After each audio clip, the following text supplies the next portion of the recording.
All right, everybody, we're going to talk again to the most iconic of all the images from Macross, certainly Robotech, and absolutely, I want to say Battletech as well. Just behind the Tomahawk, we have the VF-1s Super Valkyrie. So the VF-1s, Roy Foker's Skull 1, I'm just going to use the Robotech names because that's what I grew up with. It is distinct from the other Valkyries. Again, info card to check out the video where I go through all that, but it's the only one that has 4 lasers on the head. The Phoenix Hawk is based off of the Super Valkyrie configuration, which was first seen in the episode Showdown.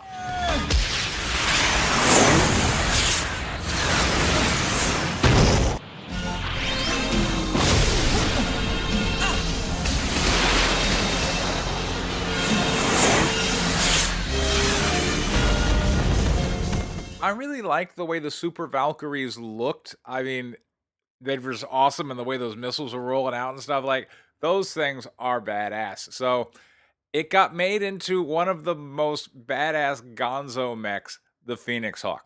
The Phoenix Hawk just had energy weapons and just didn't care. That's all right. So they ported it over so that it has a large laser and then 2 mediums and 2 machine guns. It can shell out a ton of damage and it's very maneuverable. So in Battletech, it could just hurtle from across the battlefield to put itself next to you and just unload this massive salvo that demands attention. Of course, to do all of those things, your heat was going to go off the charts. But as a Phoenix Hawk pilot, like, I gotta say, it's just this gonzo mentality. If you figure in 3 turns, my mech will be toast anyway because everyone's just gonna target me, and this thing doesn't have a lot of armor, but it packs a lot of punch. So why bother planning for turn 4? Screw the heat and just dive into combat.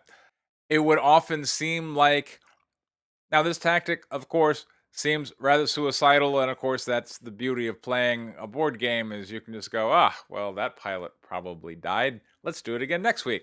But I also got to say, the way that the battle tactics would go out if, like, the Phoenix Hawk is just gonzo diving into the other side of the enemy, which, by the way, there's a video by a Warhammer YouTuber, info card, check him out. He talks a bit about lance tactics, and I really liked his kind of Warhammer 40k interpretation of the lance, of just having this, looking at it as like one unit that had certain areas of effect. And if you are diving ahead of your lance into the other lance's area of effect, like, everyone can just target you. And that's bad.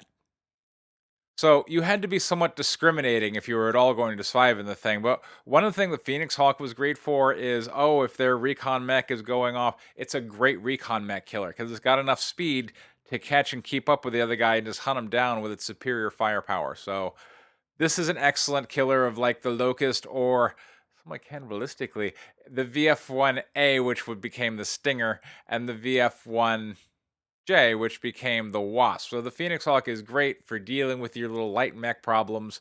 It can also demand the attention of a medium or heavy mech.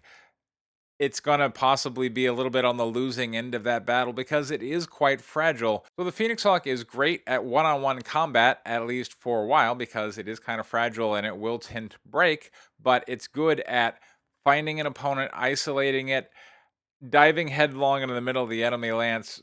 Not exactly recommended tactic. But one thing I did always marvel at is, you think, okay, well, now the Phoenix Hawk should be dead. It's had half of its torso taken out. It's lost a leg. It's just kind of limping around with one leg and one arm. But out of that one arm, it's still shooting you with a large and a medium laser, which is appreciable.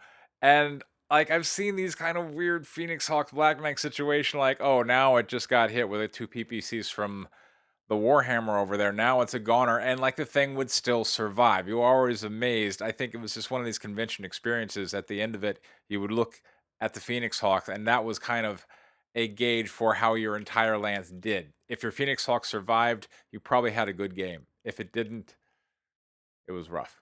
All right, everybody, this has been Press and Pulse with Lords of Iron. Thank you very much for your time. Take care.